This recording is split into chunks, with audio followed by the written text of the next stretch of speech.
Well, hello. Welcome to Spindle City Straight Talk. I'm Chip, And I'm CJ. And I'm Nelson. and it is Labor Day Monday in the Riv. And against our better judgment, we brought Nelson on board.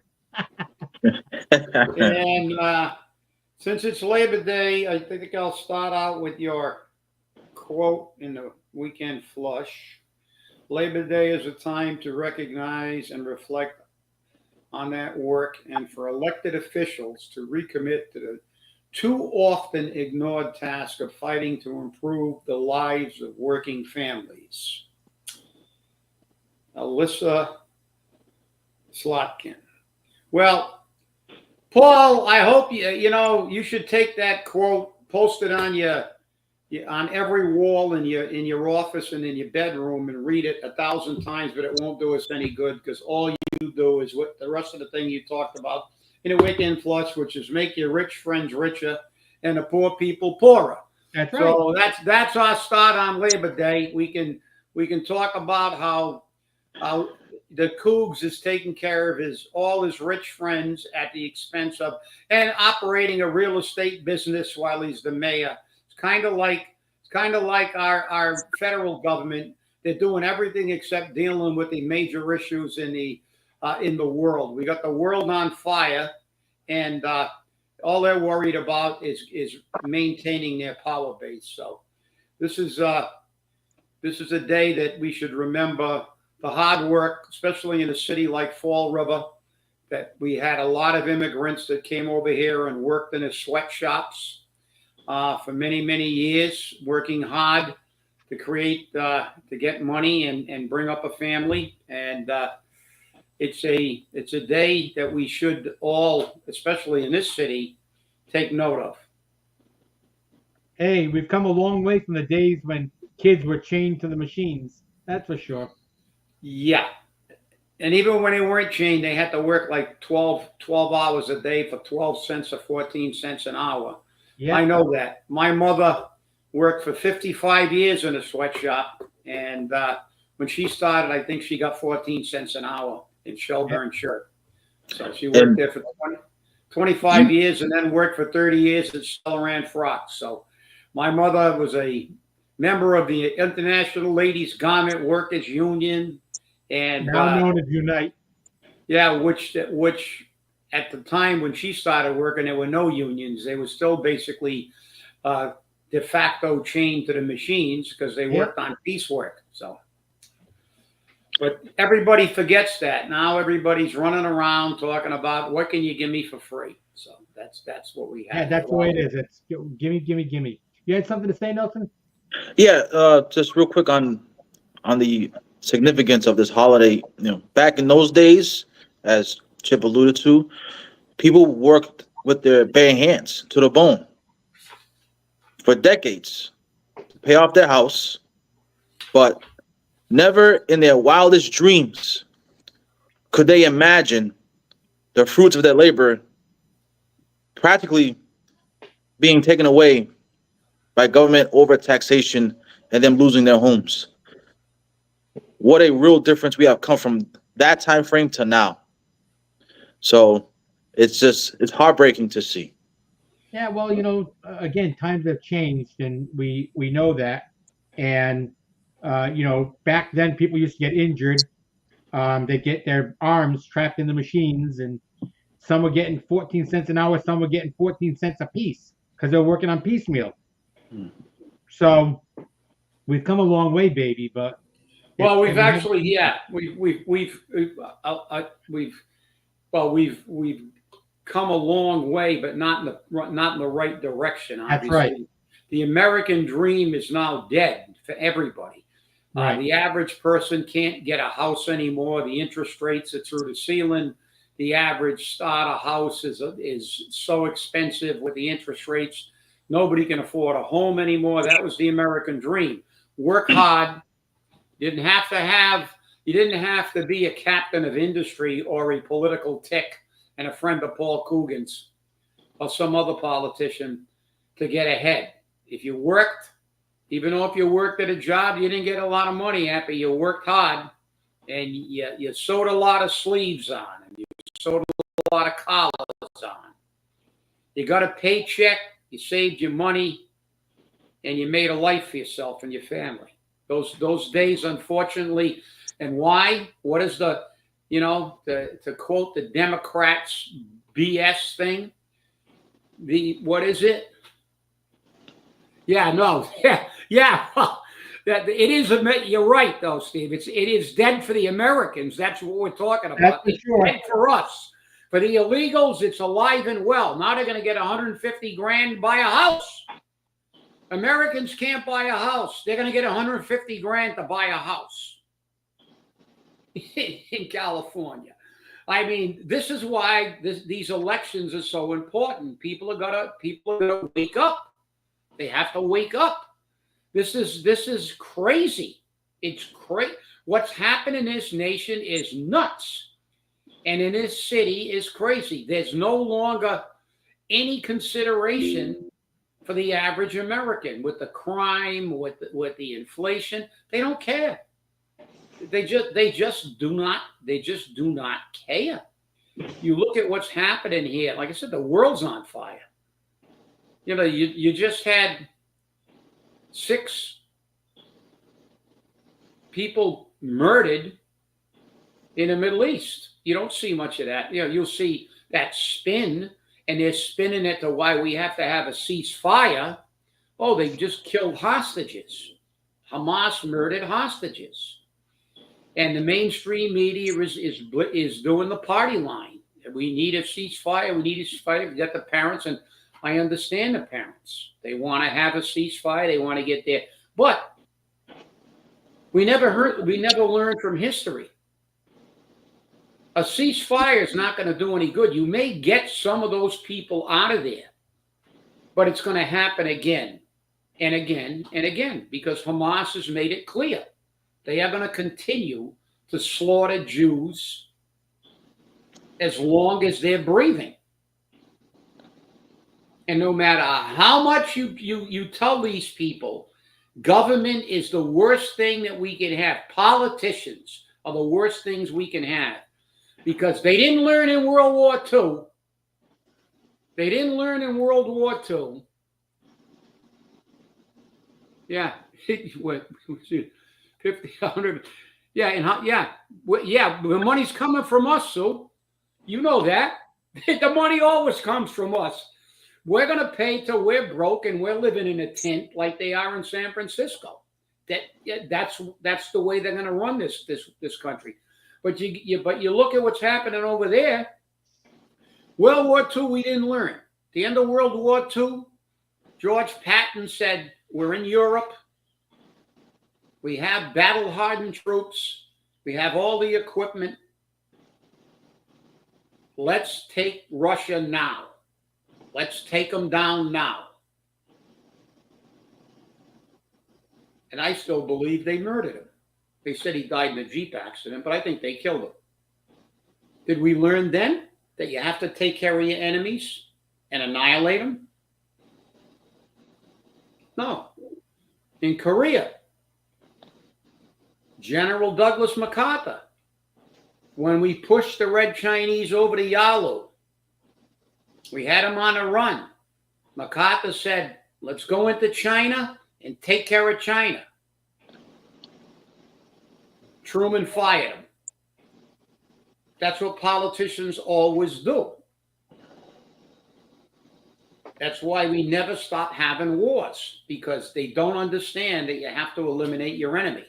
Because, nobody wins a war. It doesn't prove who's right when you have a war. It only proves who's left standing at the end. The Israelis have to eliminate Hamas. Otherwise, down the line, they're going to regroup and they're going to have another attack and they're going to kill babies. They're going to rape women. They're going to take hostages again. Then we'll have another set of parents. Is it tragic? Yeah. But that's the reality of the world. We have evil people in this world, and the politicians make it really easy for them to survive. Because all they look for is we don't want any grief. It's an election year. We don't want any grief. Let's just have a ceasefire. We don't care if they kill Israelis later on or if they kill Americans. Because remember, they say not only death to Israel, the next thing out of their mouth is death to America. And you look on the home front. Look what they're doing to us. Nobody cares.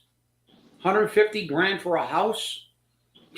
25,000 for this, free medical care, credit cards, debit cards, hotel rooms, while we had veterans sleeping in the streets. I just saw a commercial this morning on the national news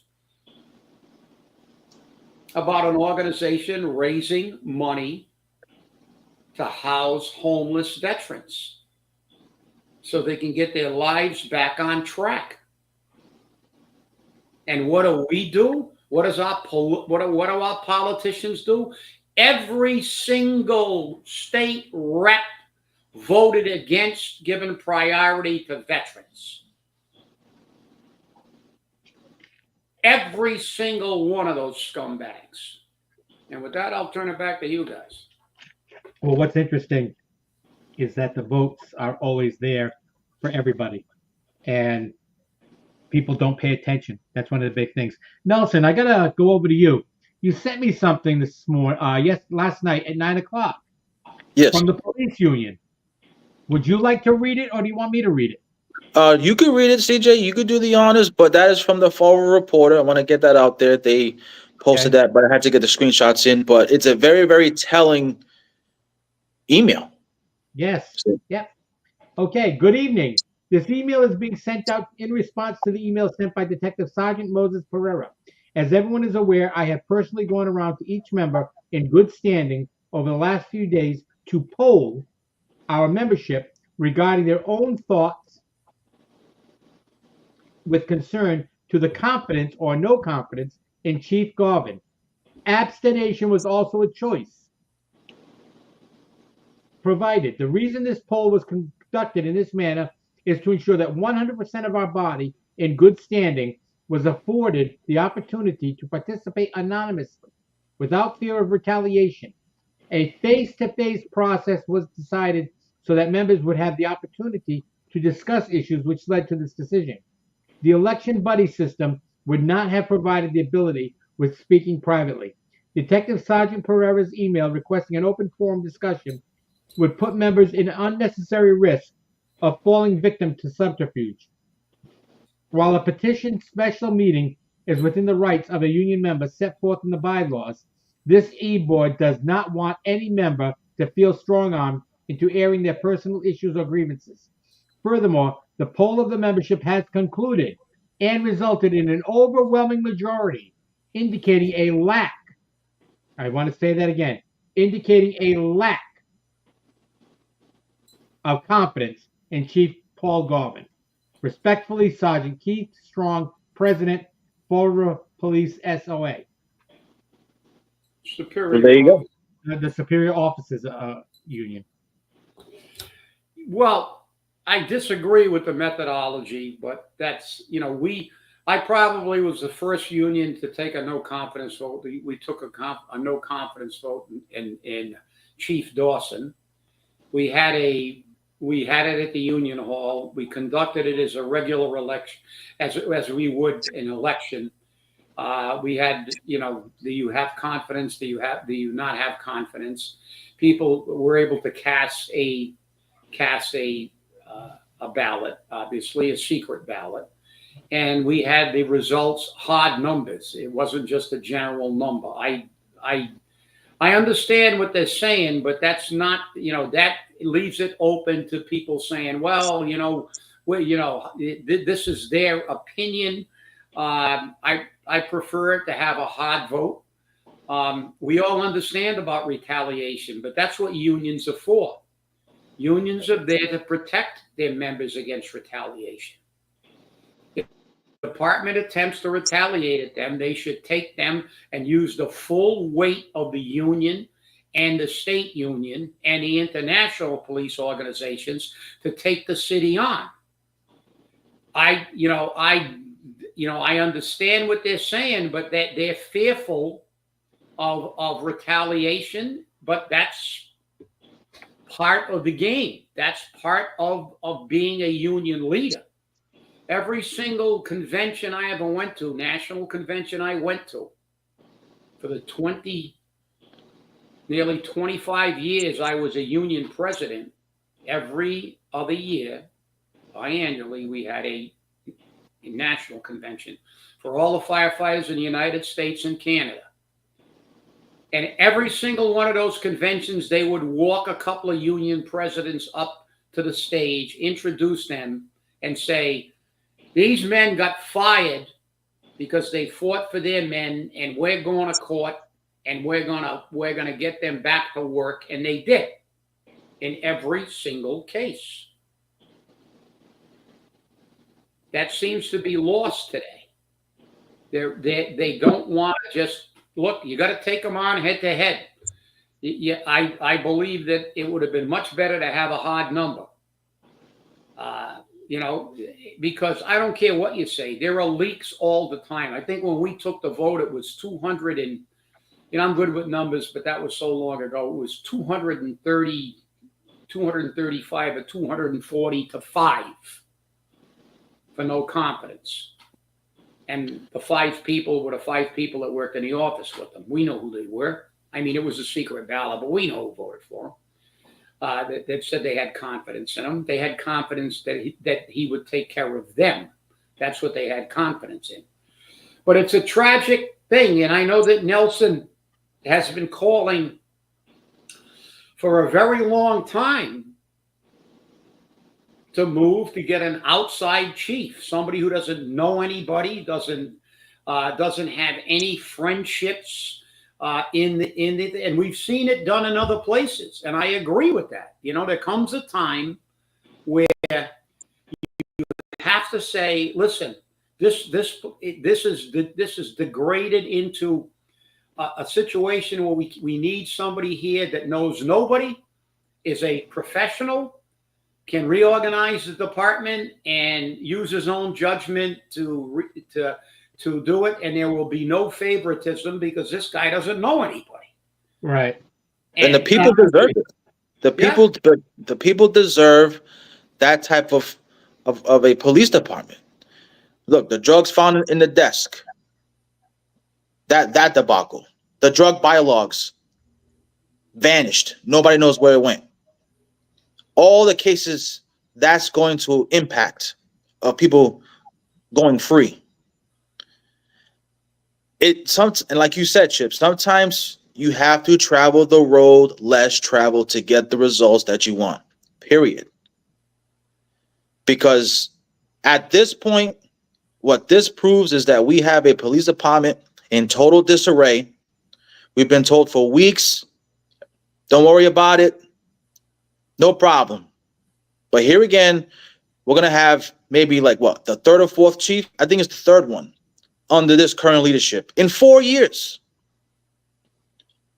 This does not look good in front of the public. We need to change course because this current structure is just not doing it. And as a result, we have fine police officers that's caught in the middle of this mess. And I just think it's about time we restructure the police department, and let's get them new uniforms. Let's change the look a little bit. A total different look. We need a new police department. However, the current leadership does not want to do anything. He wants to keep this revolving door coming, and we're going to keep on with the same results that we have. It's a shame. It's a real shame. And we have fine police officers who want to stay, but we all know what's going to happen. They're going to leave somewhere else so that they don't have to be fearful of their jobs just by speaking up. And you go look at the school department, the accusations there about don't say anything. And over here recently with the potential lawsuit, just because somebody is doing their job and speaking up, who feels that they've been rejected, and just for doing the right thing. So, look, we need something new. The people deserve it, and until we get new leadership, we're going to keep on seeing this? I think sometimes it's easy for us on the outside to say, "Hey, this we need an all new change, and we need this and that." I've spoken with Chief Garvin on several occasions. Once when I was getting my haircut, once when I was at the pharmacy. Yeah. The man's very approachable, and and I've said this on the show before. People keep saying he's going somewhere, and he turned around. And he says, "If he has his way, he won't be going anywhere. And if he's going somewhere, he wants to know where he's going. So please tell him because he doesn't know." Um, I don't know where this vote of no confidence came from. Did it come from the fact that a lawsuit was filed from the officer that wasn't promoted? Did it come from an actual feeling that there's no confidence anymore? Are the officers feeling threatened? Do they feel that there's going to be retaliation? I always believe there's retaliation. And as Chip has said, if your union is not backing you, you're out on a limb with your ass hanging out. And guess what? You can't win. You can't win when that happens. Your union's supposed to represent you. And look, I agree with you. I've spoken to Chief Garvin on occasion. He and I understand the politics. Listen, I was involved in the same thing on the fire department side. We have factions in every department that have their own agendas, and this is the problem. It's kind of a thankless job. And I think I don't believe it was Chief Cardoza's or Chief Garvin or any of the recent chiefs. It wasn't really them. I think it was the situation. We let this department deteriorate to the point and become factionalized. You have all these different groups with their own agendas, and people make friends. Listen, fire department, you work in a station with guys, you become very friendly with them. There are cliques, there are personal agendas, there are a whole bunch of things. This is why leadership is very, very difficult. To take over a department that has a whole bunch of warring factions is almost a no-win situation for anybody. And with all due respect to all of those men, I don't know why they even took the job. I think that, there comes a time when these things deteriorate because of poor leadership, mayors who allow this to happen. And this guy, as I said, we're on our third or fourth chief. This guy can't run a one-man parade. It's deteriorated to the point where, unfortunately, everybody is going to have to suffer. And what's going to have to happen is, and they've done it, they did it in Cranston, they've done it all over the country. They reorganized the New York City Police Department, and that department's as big as a city. What do they got? 35,000 police officers or something like that in New York? So. It's like they had to, this is what happens because it's about having good leadership. Leadership is about reminding everybody because look, police and fire are unique. When a police officer goes to work and a firefighter goes to work, the people he works with could save his life and vice versa. They become very friendly, and it is a social atmosphere. And it's very difficult to manage because people begin to mix social and personal relationships with the job, and you can't do that. This is a quasi-military. These are quasi-military jobs, and in the military, that's why officers are prohibited from fraternizing with enlisted men, because someday you may give them an order, that they don't want to follow. But they have to know that they have to follow it because you're a leader.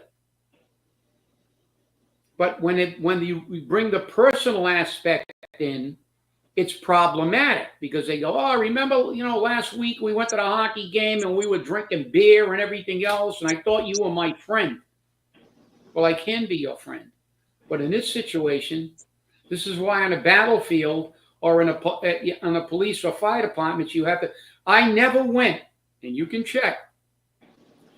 When I made chief, I never went to. They used to have trips to Toronto to watch the Bruins play, and trips to Fenway Park and bachelor parties. I never went because. I gave, when somebody went to a wedding, I might have gone to a wedding and given them a present and just made an appearance. But I didn't go to those social things because my military background taught me that it's not a good idea to go there and drink with these guys, drink with them and make them. Yeah, you're fraternizing basically, and the thing is that they get an impression, and then they're going to say at a critical time when they have to follow an order, well, I don't want to do that. Well, you can't say that. They got to understand that you're the boss, and those pins that you have on your shoulder, with that rank comes responsibility to be a leader at various levels, and it's very, very difficult. And that's why the military does it. It's absolutely the law, and not that in the military they haven't had people that have fraternized, but when they find out, they're in a lot of trouble because you can't. These jobs are life and death situations, and many times, and it's hard for a person to separate that. They personalize this thing, and then if you want to do something in a really critical situation, it could really have adverse effects. I think the department has gotten so bad that the last few chiefs have just it's become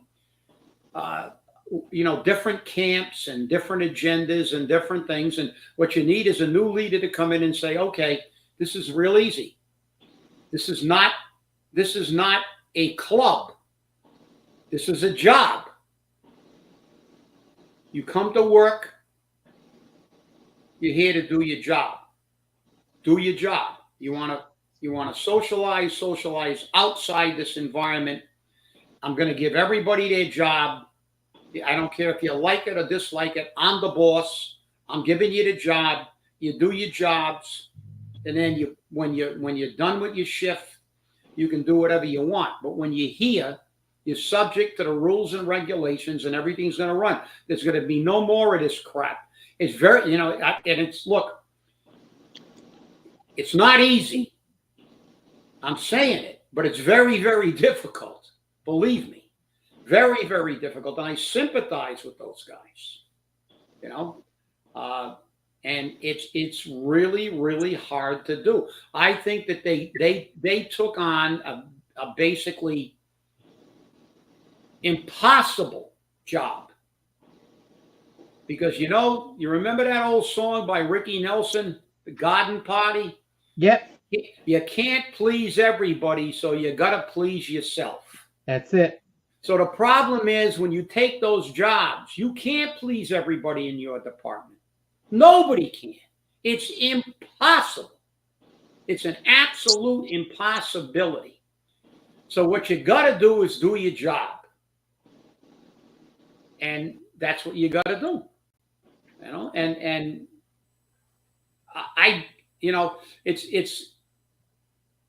it hurts the men. It hurts the leadership ability. It hurts the citizens of Fall River because we do not need our police department in a state of chaos. And with that, that's true. And Stevie B brought this up, and I'm going to bring it back. Mayor gets a hit and run, nothing happens. Yeah, I know, that was crazy. That was okay. If it was you or I, they'd have us charged or at least cited or something. Nothing at all. And you guy would have got tasered. Well, yeah. Yeah.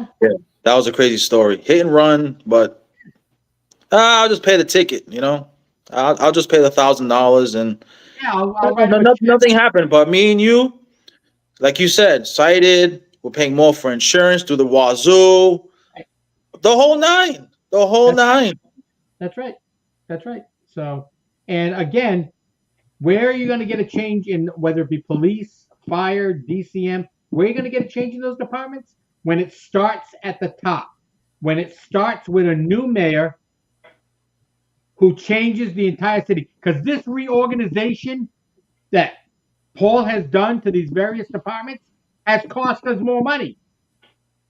And he's insisted that it's not going to cost us more money, that we're going to save money, that it's going to improve efficiency. And it hasn't done that. It hasn't done that at all. It's cost us more money, more headaches, more personnel. Where are we saving money? I don't see it. The city council don't see it, unless you're Brad Kilby and Linda Pereira. But Don't forget Paul Hart. oh yeah, well Paul Hart's just there to go for the ride. And Yeah, he's CJ. like that old colloquial expression. He's like the handle on a broken piss pot. That's right. And CJ, did you get the new MBTA numbers that I sent you? I did indeed. Hold on. Let me see. Nelson. I labeled them above the links to make it more easy to find in the inbox. MBTA budget was coming soon, and Charlie's Labor Day message for Fall River. Yes. The first one, new numbers came out. It's like a minute video where they talk about and they show the graph. Yeah. They show the graph. Fiscal year 26, hundreds of millions of dollars. Yeah. And that's the same time that we're getting in. Talk about good timing with Fall River, right? Yeah, and remember, it wasn't supposed to cost us anything. So it's gonna end up costing us something. It's going to. And they're still delaying it. And they say we're gonna have weekend service. You're not gonna have weekend service if you don't have ridership. Yep. And weekend service is not one train up and one train back. I think they're all 9 and bring them back at 5. That's not service. I think they're saying in fiscal year 29 or something, 800 something million dollar deficit. Like this massive snowball that's going up and up and up. Right. And the state house, the state legislature, and the governors just keep doing it. You know what I say? Cut the MBTA off at their ankles. Okay? Stop the funding of the MBTA by the state. Let the MBTA operate the same way the regional transit authorities do, on their fares, on their federal money, and what little state money they get, and that's it. And after that, you're on your own. But obviously, that's not how it works in the MBTA. We spend. It's Paul. It's how Paul works. Spend. Get it from the taxpayer. The MBTA spend. Get it from the taxpayer. And Paul just recently. Yeah, Paul and the MBTA must go like this, hand in hand. That's why he's so big on it. And recently, New Bedford just won their case. I know they just started with them. Right. And the article mentioned 2 in Fall River as well. So that's pending as well. Yeah, and those are pending. But let's keep in mind, there were a total of 6 transactions, individual property owners. Right. I wonder if the other 4, which does include the city, because the MBTA owes us about $80-something thousand, because these transactions occurred, I think, in 2019. This was before they even asked the city. What you're supposed to do is have the election first.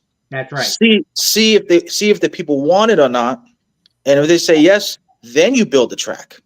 You mean kind of like Diamond? Right. Yeah, exactly. Don't ask the city, and the people then tell the people you want them to pay for it, how they want to pay for it, when you didn't even ask them if they wanted it. Yeah, of course. Right. The MBTA pay like $0. They pay $0 for a few of these. I think We Was Cove LLC. They pay $0, and that's a lot of value at that time in 2019. So again, the other 2, I hope the other 4 are in that line because they owe money. They owe money, and I want to know if this mayor is going to go after them too, and get the $80-something thousand that they owe us, because they only paid $1 for the parcel that we owned, and $1 is not fair market value. So, hey, he went Yeah, after the feet to the Holy Ghost.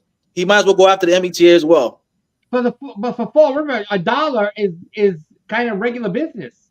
Yeah. Oh, you want that building? You can have it for $1. Oh, you're gonna dump $9 million into it? I'll give you a tip. We're gonna give you a 20. We'll give you an $8 million tip for 10 years, so you don't gotta pay taxes on it.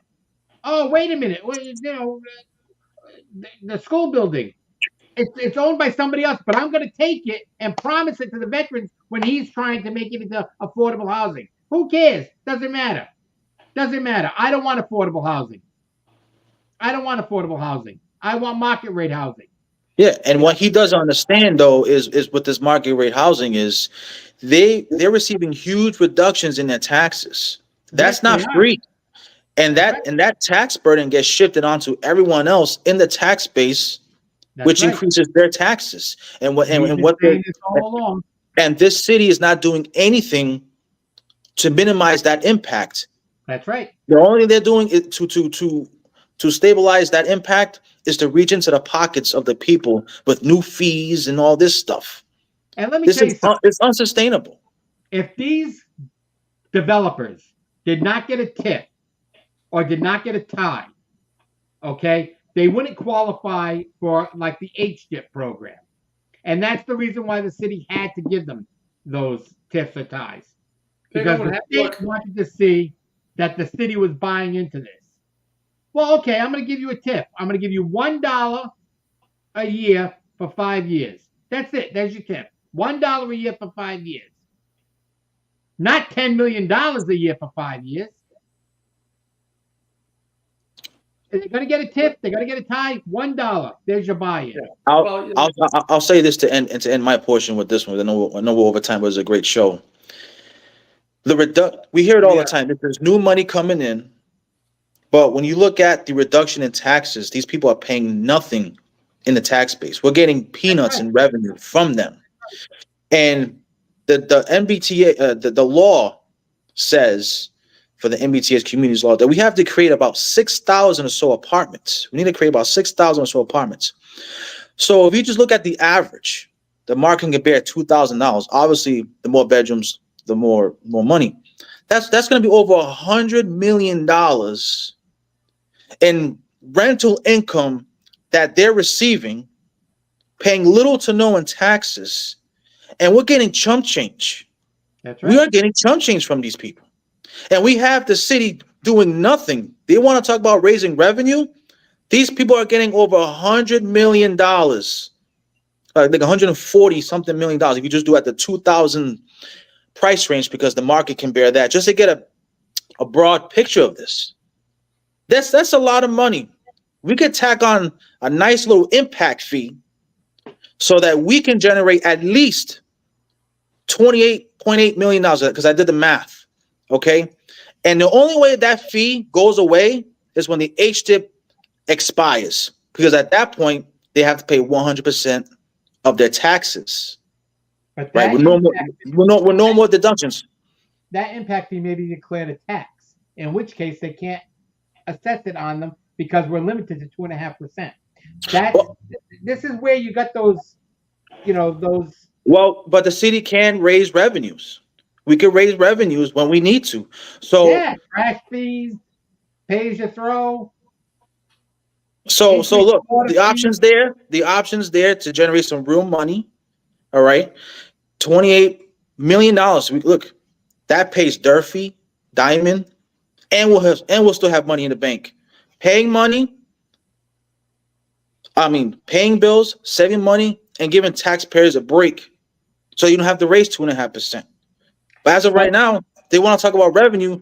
You cannot keep on reaching into the pockets. Over $100 million in rental income, and you mean to tell me we're not going to do anything about it? The people need help now. You're going to give it to them. That's what they do. Listen, there's only one thing you don't have any choice in. Okay, you got to give them this, give them that. You don't have to give them anything. Okay, that's right. You only got one thing in life that you don't have a choice of. You're going to die. That's it. You're born and you're going to die. They say death in taxes, but they figured out a way not to pay taxes, or to pay very little taxes. And this city is for sale. It's not open for business. You're not going to tell me that there's not some developer that would come in here and develop the property without all these bonuses. These are all predatory developers who are in politically, who are making billions of dollars in this state, all over the state, because they got corrupt politicians like Paul Coogan in their pocket.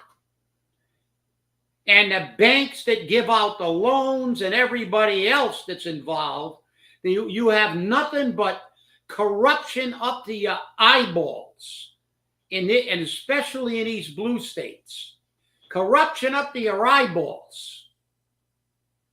Illegals can get everything for free. They're investigating Healy now for hiding money to give to illegals. We got veterans sleeping in the streets. This is corruption. These are politicians who are corrupt and don't care about the average person. And the irony is, most of these brain dead idiots let them convince them to vote for them, regardless of history. Just look. Look what they did to San Francisco. Democrats. It's a pig pen. The nicest city in the country. One of the nicest in the world at one time. An absolute shithole. Baltimore. Run by Democrats Into for the last ground. 75 years. Graduating children that are reading at the 3rd or 4th grade level and giving them a high school diploma. Functional illiterates. Everybody gets rich there, though. All those people are rich. These developers come in, they get lower taxes. When they do get taxes, they get their property reduced. And you got all the numbers, Nelson. You got numbers on that. This is pure corruption, period. Look, you can try to sugarcoat it and talk about H-dip and dipshit and every other kind of. I don't care, okay? This is all bullshit. Okay, H-dip, dipshit, bullshit. Okay, that's what we got here. We got political bullshit. You know, Paul Coogan is making a whole bunch of people rich. That's why he wants another term, because they want him in there so they can get richer. And then when a city collapses, they'll all fold up their tents and leave. But they'll all be millionaires. They don't care. That's right. They don't care. And look, and we all know what's going to be said, that the city council can't do nothing. They only could approve, reject, or reduce. Well, that's why you have an ordinance and legislation meetings. Okay, when a proposal gets put forth there, if it passes, it goes to full council, and then once it passes full council, that's law. Okay, when you look at our city with the poverty rate, where it still is, and the median household income, 7%. right? It's still up there. So shifting this tax burden onto everyone else, to those who are on the fence, is unsustainable. So charging a very conservative, modest impact fee of 20%, when you run the numbers for every single developer, the amount of rents they're going to generate, when you attach this 20%, they're still going to make out. And we all know what business is. You can write things as a loss. So they're not losing anything. Over $100 million. And you mean to tell me no one's going to lift a finger? We need revenue now. And that's why we don't have to wait until an administration decides to move with urgency. They could take a hold of the situation right now and generate the revenue that people need right now to lay off these bills that are coming, like Durfee and Diamond, and still have money to put into stabilization. So you know that's not going to happen. We just need the political will. Number one, they don't even have the words in their vocabulary of tightening their belt, of looking for ways to help the average person. All you hear is debt override, bond, trash fees, ways to take money out of the people's pockets who are getting nothing, zero, nada from this administration. Nothing. Those developers are coming in, they're paying virtually no taxes. They're getting all kinds of assistance, and they're millionaires. While the average citizen of Fall River, they're getting police protection, fire protection. Why aren't they paying it? They should have a surcharge for that. They're not funding it with their taxes. We pay for our police and fire through our taxes. Do you know that some communities charge their hospitals and stuff for fire protection and stuff like that because they need additional protection? But no, you'll never see anything like that happen because this city, there's the poster child for Democrats. Shit poor people from the time this city was started.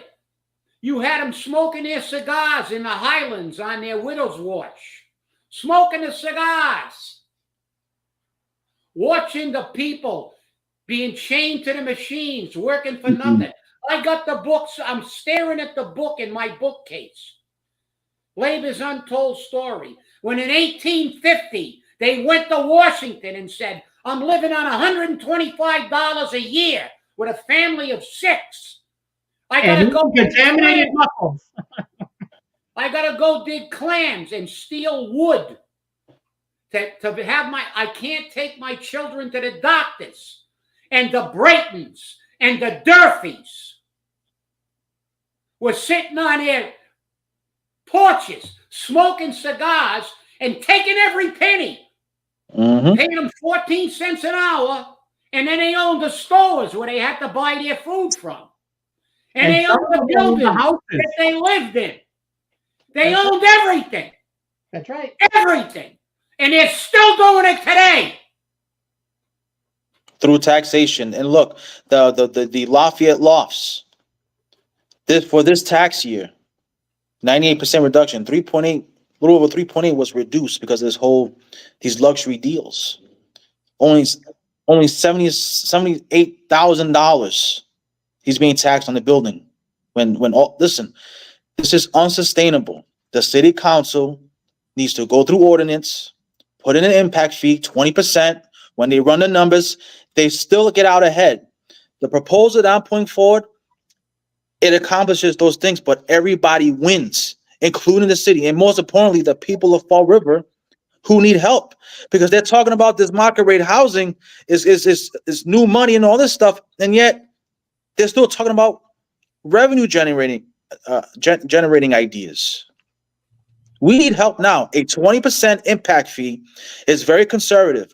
Given the need that this community needs right now, you could charge more than 20%. You could charge 30%. Given where things are right now, but 20% it's very modest. We could pay a lot of bills.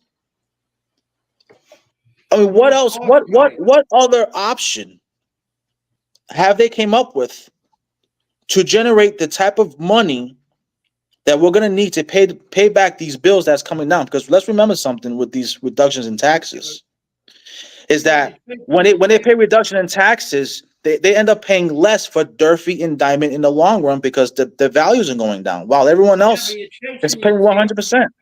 You're chasing the tail. The problem is they never do what they have to do, which is cut costs, reduce government. The Democrats' answer to everything is more government and spend more money. That's not their money. This city, Paul Coogan has a reorganization. He put 4 supervisors to replace 1 and gave them all a pay raise. This city never stopped spending money. The reality is that you have to stop spending money. You have to begin to cut. You have to be able to do more with less.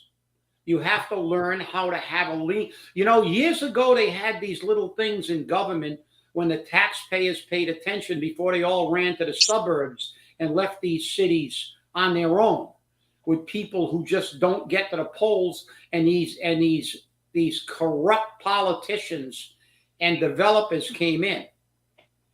they used to have things. They used to have the buzzwords in those days. The buzzwords were lean government,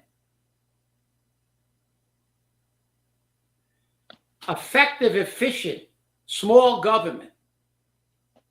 Now the operative word is just keep hiring more people, keep giving them pay raises. We got a city.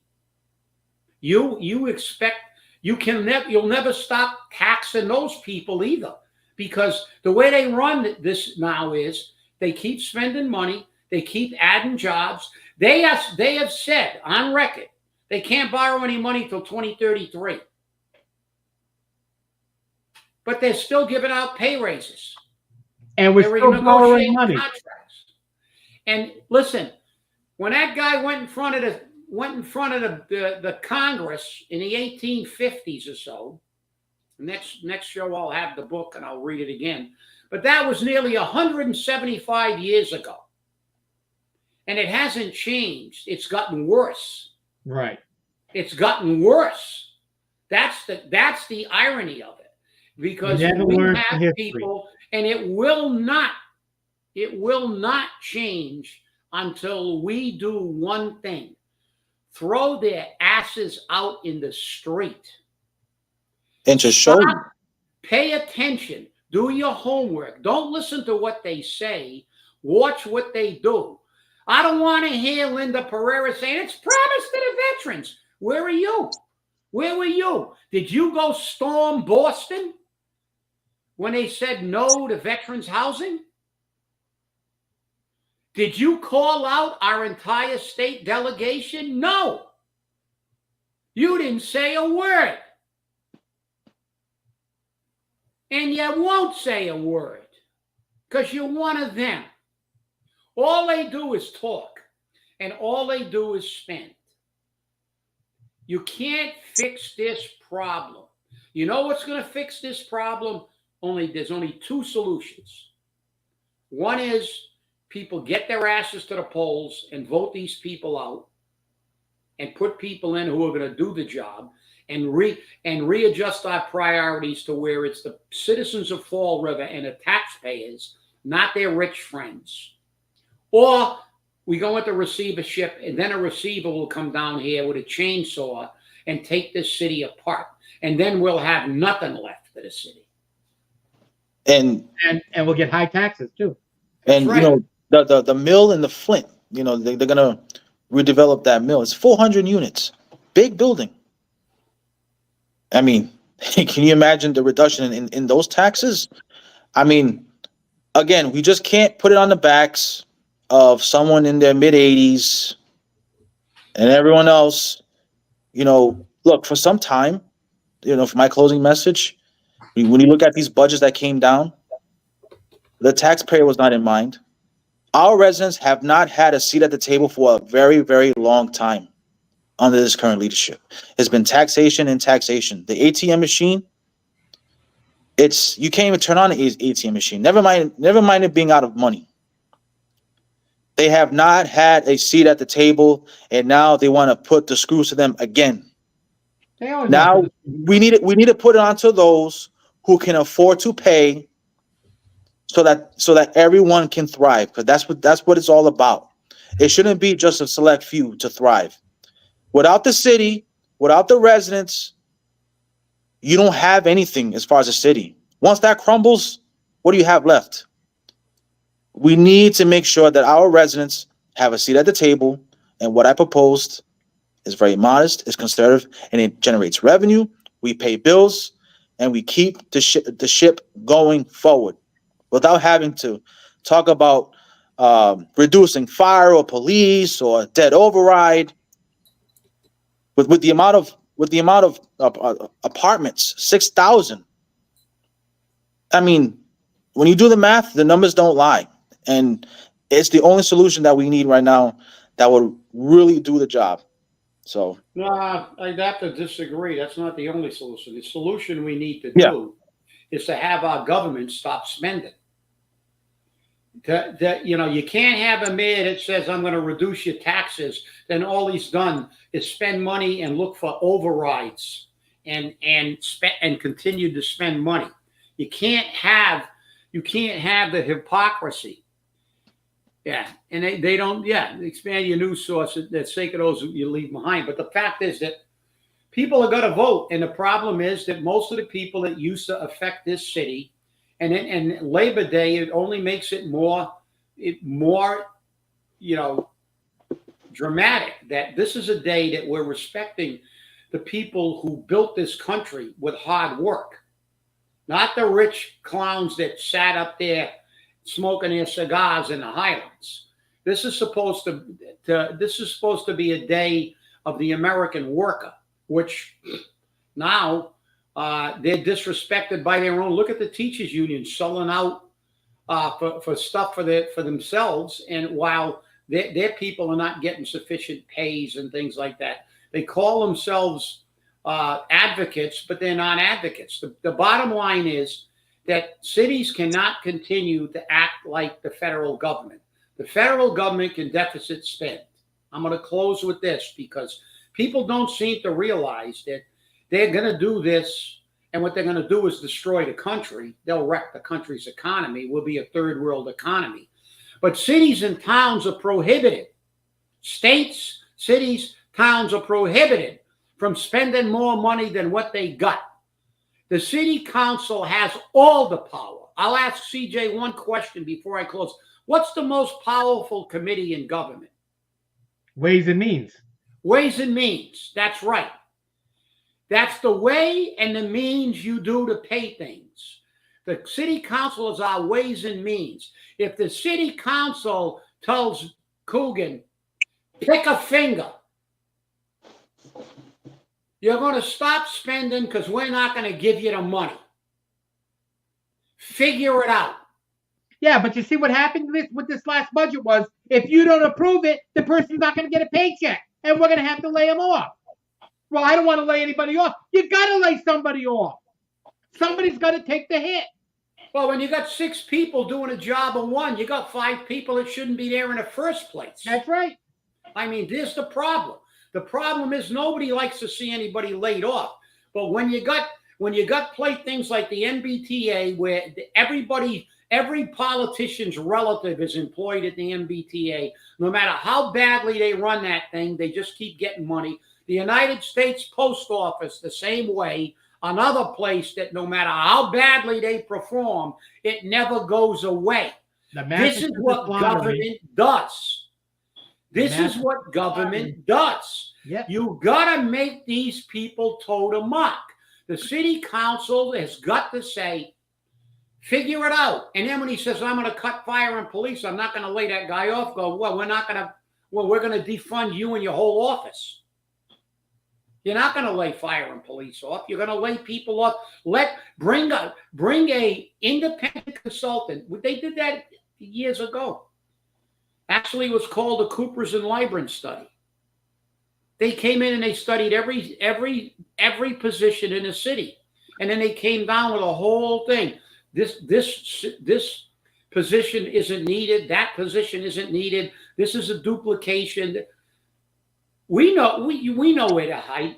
We know where the political ticks that were hired 2 administrations are still there and wandering around City Hall. We know that.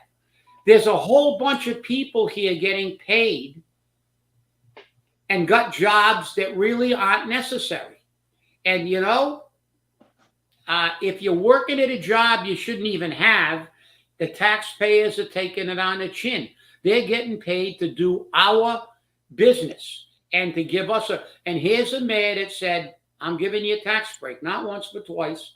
And all he has done is look for more ways to take more money out of our pocket. And when you discuss revenue sources for him, you're helping him. I'm sick of discussing revenue sources. I want to see you tighten your freaking belt. And with that, that too. Tighten the belt, and my proposal is to help the people instead of. No, you're looking for a new tax. You're looking for a new tax. That's all you're looking for is a new tax. That's not going to solve the problem. And you said it yourself. It's a revenue source. It's a new tax. But it goes away though. It goes away when the age it expires. It goes away. It never goes away. Just like you see in Fall River, it never goes away. Mm. Okay, that's the problem. Once you give it to them, they spend it.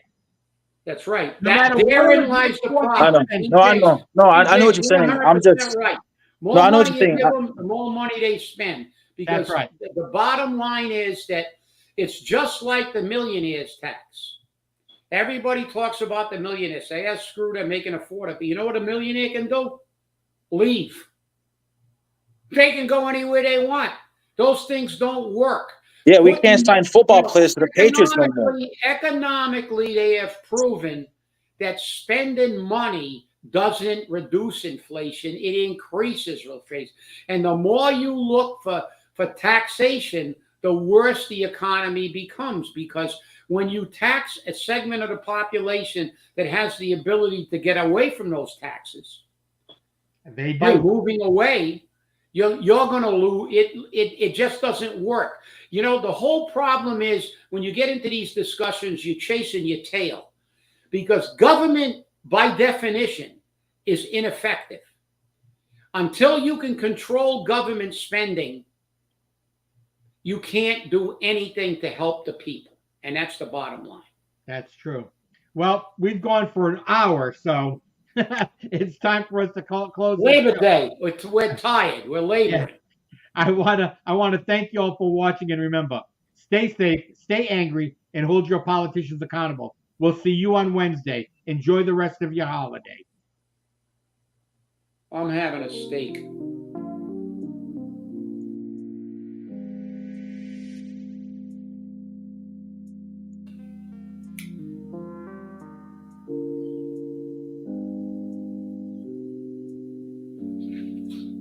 La, la, la, la, la, la.